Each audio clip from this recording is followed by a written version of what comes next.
बेशक अगर हमारे घर में अगर डिसिप्लिन से शराब सभी के घर में ऐसे नहीं पिए जाती है, वो अपने घर से अनाज बेचते हैं, किसी का गहना बिक गया है। आपकी सही बात है, ये सोसाइटी में हर जगह हो रहा है। जैसे कि एक बच्चे की हाइट बड़ी हो, सोचते हैं कि इसकी उम्र पता नहीं कितनी है। मैंने देखा है सर, अब हमें दुख है क्योंकि हम सोचे कि चलो जैसे कि करथई में खोलेगी थी एमानशाह, फिर बाद में कुंदुल में आए, 4 बार सर मैं वहाँ पे पीटी हूँ, वो हमें दुख है। सर एक आध क्वेश्चन मेरा भी है। बीइंग शहरी मैं भी सब कुछ पूछना चाहता हूँ।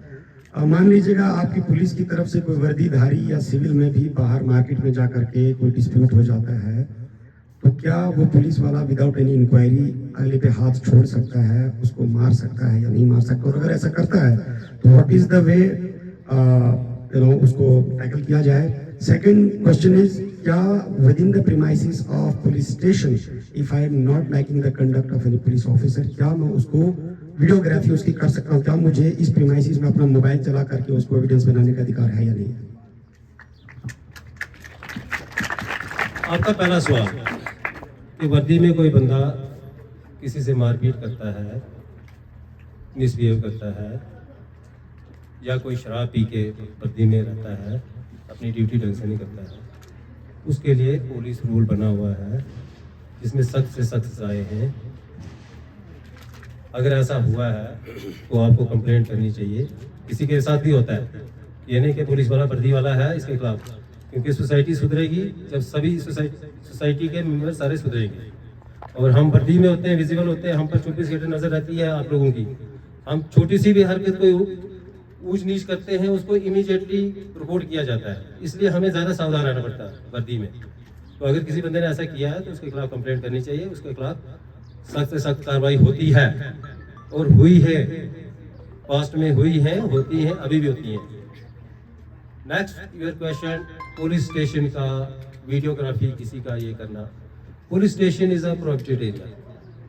जब जरूरत है आपको तो आप हमारी परमिशन से कर सकते हो कि आपका इंफ्रास्ट्रक्चर के वो करना है, आपका जो है लॉकअप देखना है उसमें कैसी फैसिलिटी है, विद परमिशन आप वीडियोग्राफी। सॉरी सर, मेरा क्वेश्चन वो नहीं था। मैं ये जानना चाहता हूँ कि अगर मैं डीलिंग कर रहा हूँ मुंशी जी से, मैं उनको अपनी कंप्लेन लिखवाना चाहता हूँ, मेरी बात सुन नहीं रहे हैं, या ही और she is influenced by other party, तो क्या मैं उसको रिकॉर्ड कर सकता हूँ, अपना उधर बता सकता हूँ? नहीं, आप सीनियर अफसर को कंप्लेंट करोगे, हम यहीं बैठे हैं ना, मुंशी नहीं सुनता था एसएचओ के पास। नहीं, क्या मैं खुद उसका वीडियो बना सकता हूँ? वीडियो देखो ना, मैंने बोला कोई भी आम शहर प्रोटेक्टेड एरिया है, this is protected area police station की, क्योंकि सिक्योरिटी पॉइंट ऑफ व्यू से देखा जाता है ये चीजें। अच्छा, बाकी कोई ऐसा कुछ नहीं है, लेकिन सिक्योरिटी पॉइंट ऑफ व्यू से यहाँ का वीडियो बनाना, आप किसी को शेयर करोगे, दुश्मन को कोई चाहता होगा इसका नक्शा आप बना के ब्लूप्रिंट बना के दोगे, तो हमारे लिए वो सिक्योरिटी के लिए अच्छा नहीं रहता। इसलिए वीडियोग्राफी पुलिस स्टेशन में नहीं होती है, विद परमिशन होती है, और that too for certain causes, genuine cause. ठीक है, थैंक यू। नमस्कार, इस वक्त आप देख रहे हैं पाडर मचेल, और पाडर मचेल की टीम इस वक्त है पुलिस स्टेशन अठोली, जो ऑफिशियली पेपर्स में अठोली है, लेकिन गुलाबगढ़ में जो यहाँ पर इनका पुलिस स्टेशन है। आज हम 700 पुलिस स्टेशनों के साथ थ्रू आउट द इंडिया एक जिटरी वेलकम दे रहे हैं एक ऐसे वाटरशेड मोमेंट को जहाँ पर सदियों से चलते आ रहे कुछ कानूनों को बदल दिया गया है, उनके अंदर मेजर रिफॉर्म्स लाए गए हैं। हम बात कर रहे हैं आईपीसी इंडियन पिनल कोड, हम बात कर रहे हैं सीआरपीसी क्रिमिनल प्रोसीजर कोड, और हम बात कर रहे हैं आईईए इंडियन एविडेंस एक्ट की, जिन्हें भारत सरकार ने मोदी राज में बदल करके अब कर दिया है बीएनएस, बीएनएसएस और बीएसए। इन्हीं चीज़ों के ऊपर बात करेंगे आज डीएसपी साहब रविंदर जी से कि क्या इनके अंदर मेजर रिफॉर्म्स लाए गए हैं, ताकि काम शहरी को ये पता चल सके कि अब क्या मेजर रिफॉर्म्स इनमें आए हैं। सर, सबसे पहले बहुत बहुत धन्यवाद आपका टाइम देने के लिए। संक्षेप में हम चाहेंगे कि क्विकली हमें इनके बारे में बताएं, what are the major changes that we are going to implement in coming days. देखो, इसका ब्रीफ ये है,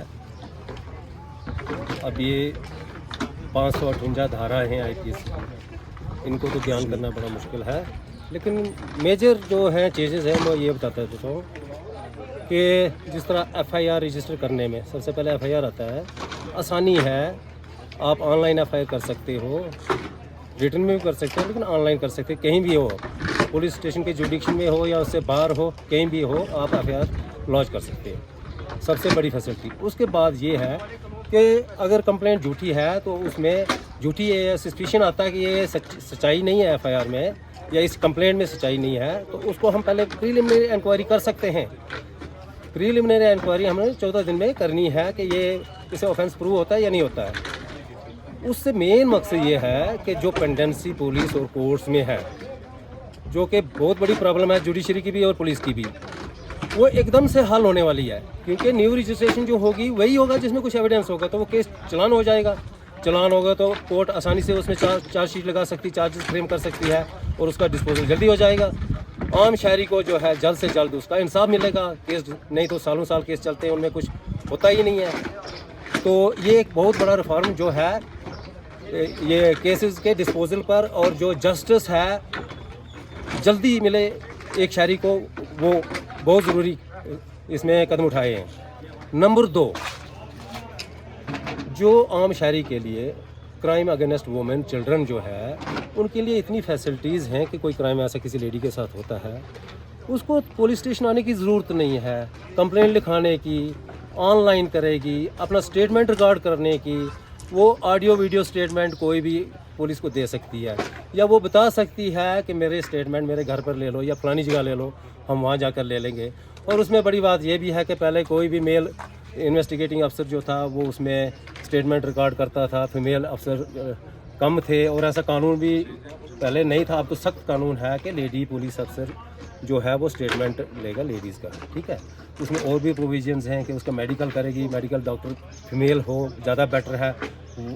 और सबसे बड़ी बात यह है कि कोर्ट में जब उसका स्टेटमेंट होता है उसको बड़ी परेशानी आती है, क्योंकि जुडिशरी में जो फीमेल जजेस बड़े कम हैं, तो वो कंपलसरी कर दिया है कि फ़ीमेल जज ही उसका स्टेटमेंट रिकॉर्ड करेगी। और जो डॉक्टर थे पहले महीना 2 महीने लगाते थे मेडिकल रिपोर्ट देने में प्रोसिक्यूटर्स की, अब उनको 7 दिन में उसकी रिपोर्ट देनी है। 7 दिन में रिपोर्ट मिल गई, हमें 60 दिन में ये केस चलान करना ही करना है, और कोर्ट को 60 दिन में इस पर चार्जेस फ्रेम करने ही करने, तो कितना जल्दी उसको फर्स्ट ट्रैक कोर्ट की तरह काम होगा, अब तो जस्टिस को जल्दी मिलेगा। तो बहुत सारे और भी बहुत सारी अच्छाइयाँ हैं। पेटी ऑफेंसेस में पहले कोर्ट से बंद करनी पड़ती है, आप बोला कि आप उनको छोड़ सकते हैं, उनसे कम्युनिटी सर्विस करवा सकते हैं, उसमें फ़ाइन भी नहीं है, इम्प्रिजनमेंट भी नहीं है, कम्युनिटी सर्विस करवा सकते हैं उनसे। आप कोई शराब पी के ऐसे बेहोश पड़ा है, या पेटी ऑफेंसेस हो गया, छोटी मोटी चोरी 40-50 रुपये की, या डिफेमेशन का होता है, तो वो 6 ऑफेंसेस उन्होंने रखे हैं जिनमें आपको कोई फ़ाइन भी नहीं होगा और आपको इम्प्रिजनमेंट भी नहीं होगी। सिर्फ आपसे कोई काम करवाया जाएगा, जैसा आप ऑर्डर करेंगे कि जाओ तुम 3 दिन पुलिस स्टेशन की सफाई करोगे, बिल्कुल सारा कचरा उठाओगे। तो ये बहुत सारे अच्छे प्रोविजंस हैं जो कि आम शहरी के हित में है, आम शहरी के फ़ायदे के लिए। थैंक यू, बहुत बहुत धन्यवाद सर। ये थी हमारी खास रिपोर्ट डीएसपी साहब पाडर सब डिवीजन पाडर के थाने से, जिन्होंने बहुत डिटेल ओरिएंटेड तरीके से वजह इन सभी के फ़ायदे बताए। जी हाँ दोस्तों, बहुत अहम चीज़ें यहाँ पर बताई हैं, जहाँ पर हम पहले कोर्ट में हमारा एडमिसिबल नहीं होता था हमारा वीडियो या audio as a proof, as an evidence, लेकिन अब इसके तहत कोर्ट के अंदर आपका कोई भी बनाया हुआ वीडियो या ऑडियो वहाँ पर परमिसिबल है, वहाँ पर एडमिसिबल है, उसके बेसिस पर निर्धारित किया जाएगा केस का फैसला। उसके अलावा कोई मार्केट में पी के कुछ भी कर रहा है, उनको जो है कम्युनिटी सर्विस करवा सकते हैं, मंदिर की सफाई करवा सकते हैं, कहीं स्कूल की सफाई करवा सकते हैं। ये कुछ ऐसी चीज़ें जो बहुत सराहनीय है। और वहीं पर एक औरत के ऊपर जब कोई फिजिकल असॉल्ट होता है या कोई अत्याचार होता है, तो उनको जो है मेल जज के सामने जा करके बताना पड़ता है जो भी उनके साथ तशद्दुद हुआ है, क्योंकि हमारे उस फीमेल जज वैसे ही कम है और एक मेल जज के सामने वो बयान रिकॉर्ड करना पड़ता था। लेकिन अब इस चीज़ का भी ध्यान रखा गया है कि सिर्फ और सिर्फ फीमेल जज के सामने ही जो है उनका बयान लिया जाए। बहुत सारी चीज़ें हैं जिन्हें चेंज किया है और अंग्रेज़ों के द्वारा हमारे ऊपर थोपे गए नए पीसी, सीआरपीसी और न जाने क्या क्या आईए को निरस्त कर दिया है। सभी को बहुत बहुत साधुवाद, सभी को बहुत बहुत धन्यवाद। सबका धन्यवाद करती हूँ। सर मेरी एक ही क्वेश्चन है, जैसे ये दिन दिहाड़े शराब बेचते हैं, इसका एक टाइम नहीं होता है। जैसे कि देसी शराब बेची जाती थी, उस वक्त भी मैंने एक आंदोलन किया था, कम से कम उसमें 300-400 महिलाएं जो थी मेरे साथ एकत्रित हुई थी। सर इसका भी एक टाइम होना चाहिए। जैसे परसों पलाली शिवधाम की एक वहाँ पे मीटिंग होने जा रही थी, मैं उधर ऊपर गाँव में जा रही थी, वहाँ पे मैं एक स्कूल के बच्चे को देख रही थी, क्योंकि उस वक्त मेरे पास टाइम नहीं था। मैं उस वक्त ही जाके जो शराब बेच रहा था उस बंदे को भी मैं पीटती, और जिसका वो बच्चे था उसको भी मैं पीटती जरूर। मैं सबसे पहले आपका ये धन्यवाद करूंगी सर, जिस वक्त अगर आप शाम को एक टाइम शराब बेचने की अगर यहाँ पे इंक्वायरी रखेंगे, क्योंकि दिन दिहाड़े शराब अच्छे नहीं लगते सर, और जिनके बच्चे बिगड़े हैं ना वही माँ जानती, वही बाप जानता है। बहुत बड़ी मेहरबानी होगी सर, मेरी यही क्वेश्चन है सर। बहुत अच्छा, ये बहुत आपका क्वेश्चन जेन्युइन। क्योंकि हाई सेकेंडरी में सर बहुत बड़ी टीचरों को पिछले साल टीचरों को भी मारा गया था। बहुत अच्छा क्वेश्चन है। एक्साइज कमीशन से बात सोसाइटी ऐसा ही चाहती है, सोसाइटी चाहती है कि इसका कोई टाइम टेबल हो। देखो इसमें होली एंड सोली जो है एडमिनिस्ट्रेशन को पावर है। जिस तरह यहाँ कोई दंगल है, मेला है, जहाँ शराब चलेगी तो वो खराब होगा, तो एडमिनिस्ट्रेशन क्या करती है, उनके पास अथॉरिटी है 144 CRPC पहले वाली, उसके तहत वो ऑर्डर निकालते थे कि आज दुकान बंद रहेगी इतने बजे से इतने बजे तक, 2 दिन के लिए, 4 दिन के लिए। टाइम भी वहाँ से फिक्स होता है, हम सिर्फ इम्प्लीमेंट करते हैं। जिस तरह सुबह 9 से रात 9 बजे तक टाइम है, अभी ऑर्डर है जो हमारे पास है, उसके बीच में हम नहीं करवा सकते। हाँ, एडमिनिस्ट्रेशन ऑर्डर देगी हमें तो हम 2 बंदे वहाँ खड़े करेंगे कि भाई ये 8 बजे बंद होनी चाहिए, सुबह इतने बजे खुलनी चाहिए, दिन को इतने बजे बंद होनी चाहिए, इतने बजे खुलनी चाहिए, हम कर सकते हैं। लेकिन अथॉरिटी हमारी इसमें बिल्कुल नहीं है। नहीं सर, जैसे अगर ये शराब बेचते हैं, कम से कम उस बच्चे का आधार कार्ड लाओ, इसकी उम्र क्या है, उसमें ये गलत कर रहे हैं सर। ये भी एक्साइज एक्ट में जुर्म है कि आप माइनर को शराब बेच नहीं सकते हो। माइनर को शराब नहीं बेच सकते। हाँ, जिसको दिमागी तौर से ठीक नहीं उसको शराब नहीं बेच सकते। जैसे कि जो रज गया है शराब पी के उसको भी दे सकते हो आप, पहले रजा हो। जैसे कि एक बच्चे की हाइट बड़ी हो, सोचते हैं कि इसकी उम्र पता नहीं कितनी है। मैंने देखा है सर, अब हमें दुख है क्योंकि हम सोचे कि चलो जैसे कि करथई में खोलेगी थी एमान शाह, फिर बाद में कुंदुल में आए, 4 बार सर मैं वहाँ पे पीटी हूँ। वो हमें दुख है। बेशक अगर हमारे घर में अगर डिसिप्लिन से शराब सभी के घर में ऐसे नहीं पिए जाती है, वो अपने घर से अनाज बेचते हैं, किसी का गहना बिक गया है।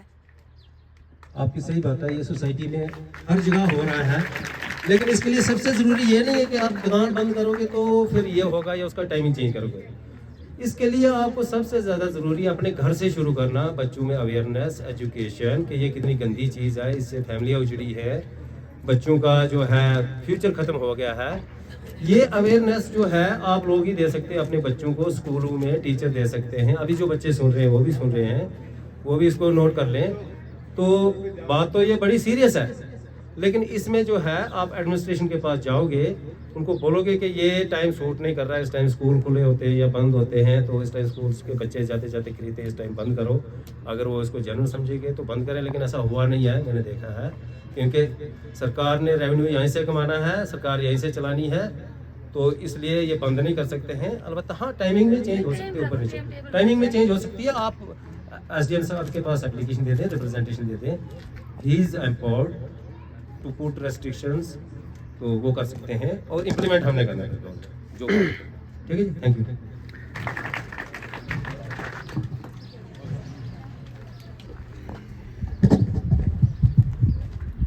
रेस्पेक्टेड DC साहब और जितने भी सीनियर सिटीजन यहाँ पे आए हुए हैं, ये बड़ी खुशी की बात है, आज नए कानून का आगाज़ हुआ है। पर सबसे बड़ी बात होती है इम्प्लीमेंट करना। एग्जीक्यूटिव एजेंसी जो एग्जीक्यूट करेगी इस चीज़ को, वो सबसे बड़ी बात होती है। मेरा एक ही सुझाव रहेगा पुलिस के रिलेटेड, जो हमने आज तक यहाँ पे अनुभव किया हुआ है, यहाँ पे हर काम में आज तक पुलिस ने ही हमारी मदद की है, इसमें कोई शक नहीं है और ये कोई वो बात नहीं है, ये हकीकत है, सभी लोग जानते हैं। कोई भी समस्या हो पुलिस हमारे आगे होती है, हम हमेशा हमारी सपोर्ट। पर आजकल के इस पिछले, मैं वो नहीं कह रहा हूँ कि नए अफसर आए हैं तो वो बात, पीछे जब अफसर यहाँ से चले गए, इलेक्शन के दौर ट्रांसफर हो गए, सारी एडमिनिस्ट्रेशन नहीं आई है, वो चीज देखने को नहीं मिल रही है सर कि पुलिस कोई काम कर रही है, बिल्कुल नहीं दिखती पुलिस। मैं कहता हूँ अपने यहाँ लोकल ASI साहब रोजनामचे पे होते हैं तो शायद बात सुनी जाती है, अगर ये भी नहीं होंगे तो मुझे तो ऐसा लगता है पुलिस है ही नहीं। इसलिए नहीं है क्योंकि यहाँ पे बाजार में जो भी चीजें होती है, यहाँ पार्डर की पुलिस को या ऐसा तो कोई ज्यादा मसले होते नहीं। यहाँ सिर्फ लोगों की, अगर आप जनाब अपनी नफरी खड़ी रहें, यहाँ कभी कोई क्राइम नहीं होगा, कभी कोई शिकायत नहीं होगी।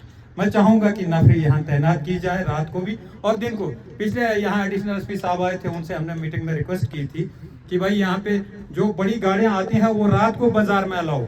हमारा मेन बाजार में जो रोड है वो छोटी है, इसमें दिन दिहाड़े बड़े ट्रक आ जाते हैं, छोटी गाड़ियां भी होती हैं। हमारे हजारों के हिसाब से स्कूल के बच्चे अप डाउन करते हैं अठोली, क्योंकि डिस्ट्रिक्ट हॉस्पिटल भी अठोली है, हायर सेकेंडरी भी अठोली है, डिग्री कॉलेज भी अठोली है, गर्ल्स हाई स्कूल भी अठोली है।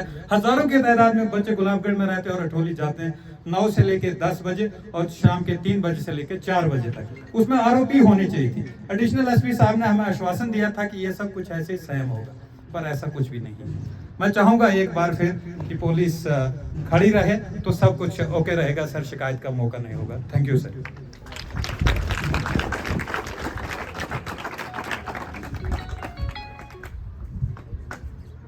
बिल्कुल सही कहा आपने, क्योंकि मैं भी दिन में 10-12 मूवमेंट्स नहीं, हम करता तो हूँ। रोकेंगे सर। इनएक्टिव है पुलिस। हाँ, रीजन बीइंग इस ट्रांसशिप पुलिस तो चल स्टेशन रही है, की बोल रहे हैं सेक्शन कि हमने स्ट्रेंथ है गाड़ियाँ ले 100 सकते, कुछ गाड़ी नहीं जा लोग सकती। और यहाँ 18 लोग पोस्टेड हैं, हाँ, परसों इंक्लूडिंग गाड़ी है। फॉलोअर्स। रेगुलर बंदा हमें बड़ा कम है, ये एसपीओ ही चला रहे हैं सब कुछ। और एसपीओ एक ट्रेंड सोल्जर नहीं होता, स्पाई नहीं होता है, वो एक कांस्टेबल की रिस्पॉन्सिबिलिटी नहीं समझता है। सही नोट किया आपने, मैंने खुद नोट किया, मैंने 10 बार डिस्प्लेजर दिए हैं। नफरी की शॉर्टेज है, चूंकि हमारे पास अब नफरी आई है, पैरामिलिट्री फोर्सेस आई है, हम कोशिश कर रहे हैं डे एंड नाइट हमारी 1-2 सेक्शन विद वेपन मार्केट में तैनात रहे हैं। एक सेक्शन हमारी यहाँ से करते ही तक आरोपी का काम भी करे, और जो लोकल यात्रा चल रही है उनकी सिक्योरिटी के लिए भी हम एक सेक्शन लगा रहे हैं। जो अभी यात्रा गई आई उनके साथ लगा रहे हैं। इसमें इम्प्रूवमेंट की जरूरत है, बिल्कुल सही है। एसएचओ साहब को मैं इसी मायने से कहना चाहूँगा कि वाकया ये लोकल नफरी है, ये ड्यूटी करने में यहाँ एक भी बंदा बाहर का नहीं है। ये शर्म करते हैं नौकरी करने में, खड़ा होने में कोई शर्म आती है। दुकान में घुस जाएंगे, कोई वाकफ होगा इधर उधर, पेट्रोलिंग इज इनफेक्टिव, तो उसमें हम बेहतरी लाएंगे, अश्योर करते हैं आपको, ठीक है। दूसरा बिल्कुल सही वो भी कि बड़ी गाड़ी दिन को आ रही है, किसी भी टाइम एंटर हो रही है, रोड इतनी छोटी सी है और वहाँ जाम लग जाता है, चलने वालों को परेशानी आती है। बड़ी आम रफ्ता इस रोड पर अठोली और गुलाबगढ़ के बीच में हजारों लोग चलते हैं सुबह से शाम तक। तो वैसा मैं आपको रिक्वेस्ट करूँगा एडमिनिस्ट्रेशन से एक छोटा सा ऑर्डर निकलवाओ कि इतने बजे से इतने बजे तक हैवी व्हीकल्स अलाउ ना किए जाए, तो उसको हम सख्ती से इम्प्लीमेंट करेंगे ऑन ग्राउंड और आपकी ये समस्या हल हो जाएगी और हमारी भी होगी, क्योंकि हमें ज़्यादा काम करना पड़ता है। अब ईंट ला के अनलोड कर रहा है, कल परसों देखा मैंने राशन ला के आ रहा है, तो हमारे पास कोई ऐसा इख्तियार नहीं कि हम उसको बोले कि कोई ईंट नहीं लाएगा। यहाँ ऑर्डर होगा, हम पर्चा भी दे सकते हैं फिर अगर कोई वायलेशन करते। Thank you.